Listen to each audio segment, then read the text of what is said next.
এই ধরনের ইন্ট্রো এবং লোগো আমরা কিভাবে অনায়াসে একটি অ্যাপসের সাহায্যে তৈরি করে নিতে পারি, মূলত এই সম্পর্কে আজকের টিউটোরিয়ালটা। হ্যালো অ্যান্ড ওয়েলকাম, আমি হাবিবুর রহমান, ডিজিটাল হেল্পের পক্ষ থেকে সবাইকে জানাই স্বাগতম। আমরা প্রথমে ক্যানভা যে অ্যাপসটি আছে সেটা ওপেন করব। মূলত এই অ্যাপসের সাহায্যে আমরা যে লোগো এবং ইন্ট্রো দুইটা তৈরি করে নিব। আমাদের জিমেইলটা দিয়ে অবশ্যই ক্যানভাতে একটা অ্যাকাউন্ট করে নিতে হবে। তারপর কি স্ক্রল ডাউন করার পর এখানে লোগোস নামে অনেকগুলো অপশন পেয়ে যায়, যা সি অলে একটা ক্লিক দেব। সিওলে ক্লিক দেওয়ার পরে এখানে অনেকগুলো ডিজাইন আমরা পেয়ে যাই। এখানে পেইডও আছে, আমরা ফ্রিতেই ব্যবহার করব। জাস্ট লোগোতে ক্লিক দিব। জাস্ট লোগোতে ক্লিক দেওয়ার পরে কিছুক্ষণ ওয়েট করি। ওয়েট করার পরে এরকম একটা ইন্টারফেস কিন্তু চলে আসবে। আমরা যদি প্রফেশনালি এই লোগোটা ব্যবহার করতে চাই, সেক্ষেত্রে কিন্তু এখানে ব্যাকগ্রাউন্ডটা গ্রিন স্ক্রিন করে নিয়ে পরে কিন্তু যে কোনো একটা ব্যাকগ্রাউন্ড অ্যাড দিতে পারি। যখন আমাদের প্রয়োজন হবে তখন কিন্তু আমরা অ্যাড দিতে পারবো। আমি আপাতত গ্রিন স্ক্রিন করে নিতে চাচ্ছি না, কেননা এই শেপটার কালার দেখেন বিশ্রী দেখাচ্ছে, কিন্তু যার জন্য করে আমি গ্রিন স্ক্রিন করে নেব না।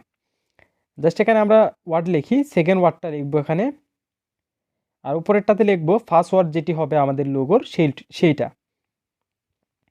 জাস্ট লেখা হয়ে গেলে মাঝখানে টোটাল দুইটা এর যে ফুল ফর্মটা হবে দুইটা ওয়ার্ডের, সে ফুল ফর্মটা আমরা লিখবো।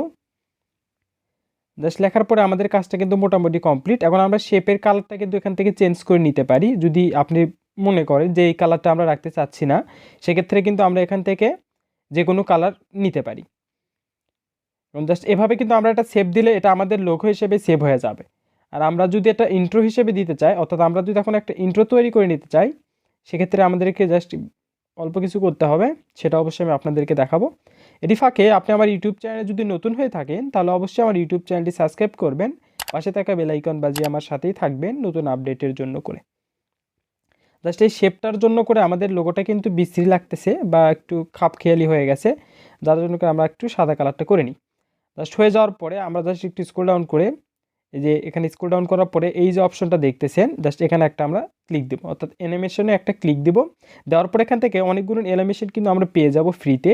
এই যে দেখেন আমাদের লোগোটা কিন্তু এরকম করে চলে আসবে। এখানে অনেকগুলো আছে, আপনার যেটা ভালো লাগবে আপনি কিন্তু এখান থেকে সেটা ব্যবহার করতে পারেন। অনেকগুলো আমি দিয়ে রাখছি। আর এই ধরনের লোগো আর কীভাবে ডিজাইন করা যায় এ সম্পর্কে বেশ কিছু টিউটোরিয়াল আছে আমার, অবশ্যই আপনারা কিন্তু সেইগুলো দেখে নিতে পারেন। এই যে আমাদের লোগোটা কিন্তু কিছুটা এরকম দেখাবে। আর এটা কিন্তু অবশ্যই আপনার ফোনের ডাটা বা ওয়াইফাই কানেকশন থাকতে হবে, তারপরে কিন্তু আমরা এখানে কাজটি করতে পারবো। সেখান থেকে ডাউনলোড অপশন একটা ক্লিক দিয়ে আমরা ডাউনলোড দিব। অবশ্যই এটা MP4 ডাউনলোড দিব। জাস্ট ডাউনলোড একটা ক্লিক দিই। ক্লিক দেওয়ার পরে আমরা যে ভিডিওটা করলাম সেটা কিন্তু আমাদের ফোনে অটোমেটিকলি ডাউনলোড হয়ে যাবে, এবং পরবর্তীতে আমরা কিন্তু যে কোনো জায়গায় এটা ব্যবহার করতে পারবো। সবাইকে ধন্যবাদ আমার টিউটোরিয়ালটি সম্পূর্ণ দেখার জন্য।